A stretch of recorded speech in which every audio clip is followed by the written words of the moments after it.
Friday Night Fever and the Chicago Tribune's Bob Sakamoto, and this story is great. Despite the fact that Prospect beat Buffalo Grove twice this last year, despite the fact that Prospect returned 11 starters from last year's undefeated team that went out and won the 7A championship, most of the coaches, the majority of the coaches, picked Buffalo Grove to be the team in the mid-suburban East, and what happens? These guys repeat as champs. Let's give it up for the Class 7A champs, the Prospect Knights.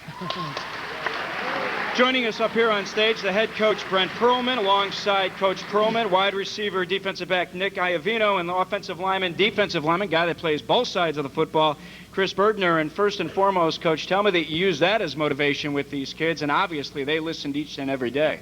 Well, you know, the preseason picks really mean nothing to us, and I know you guys are working hard and doing your research, but as far as we're concerned, that really means nothing. What means something to us is what we've done in the off season, what we've done to bring ourselves into a season ready to compete. And you know, whatever they say in the preseason is great, but I said it last year, I'll say it again. It's the team that ends up with the trophy in the postseason that probably got the bragging rights. Yeah, Coach, you guys beat Edwardsville in the title game, but people are really pointing to a game earlier in the playoffs that really was the one that propelled you to the top. You beat Buffalo Grove, the team everybody was picking to win the division. Tommy Zibikowski, supposedly the best player in the area, fumbles at the goal line. You guys come away with the win. Would you say that's the biggest win of the playoffs for you guys?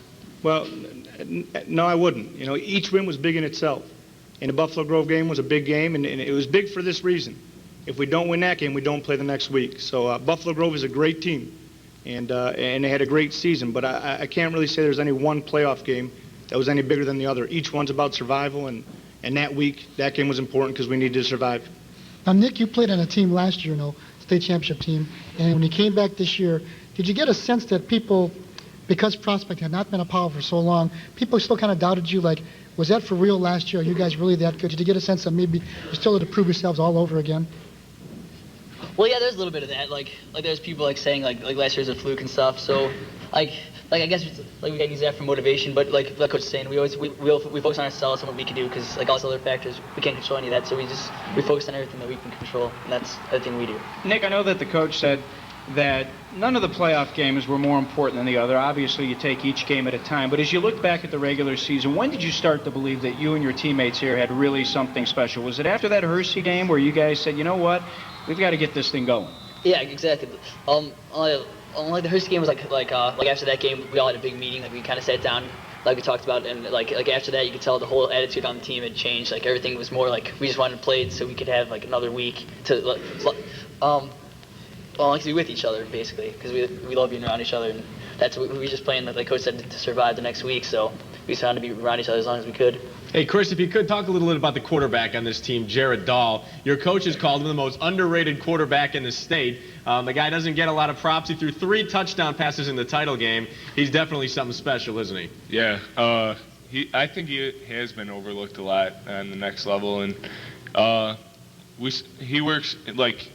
He picks up on what the line's doing, and like a lot of his touchdowns are on quarterback scrambles and stuff. So I think he really understood our offense well, and he took advantage of it this season.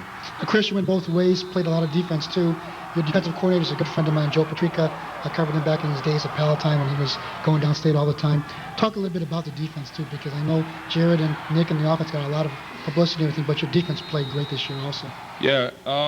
Early on, we had some problems with people at certain positions, and we were switching people around. But I think every game that went on, we got better, and I think it really showed in the state championship, and that was definitely our best game. Coach, let me ask you, you said that this isn't about winning state as much as it is about being with kids who play with a lot of courage. What did you mean by that? Well, bringing home a state trophy is really not the goal of our program, and you know, I think the goal in our program is to be, as far as our kids are concerned, is to be winners. And to be winners in life, not only on the football field. So we're not going to measure our success any year if we bring home a state trophy or if we don't. We're going to measure it by, did we reach our full potential?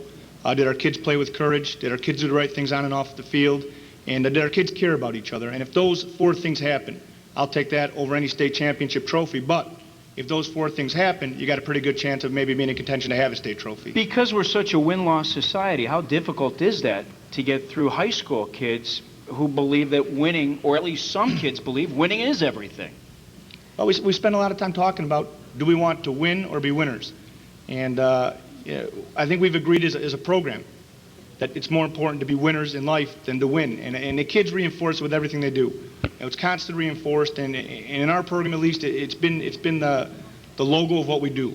Are we acting like winners at this point? And these kids have taken to it, and they actually reinforce it probably better than the coaching staff does. Coach, has the word three-peat come up at all at Prospect High School this week? Not from my mouth, no. Nick, talk a little bit about, I think you kind of symbolize this team. There aren't a lot of big Division I college prospects, huge linemen. I mean, Chris is a pretty big guy, but he's not like 6'5", 280 or anything like that.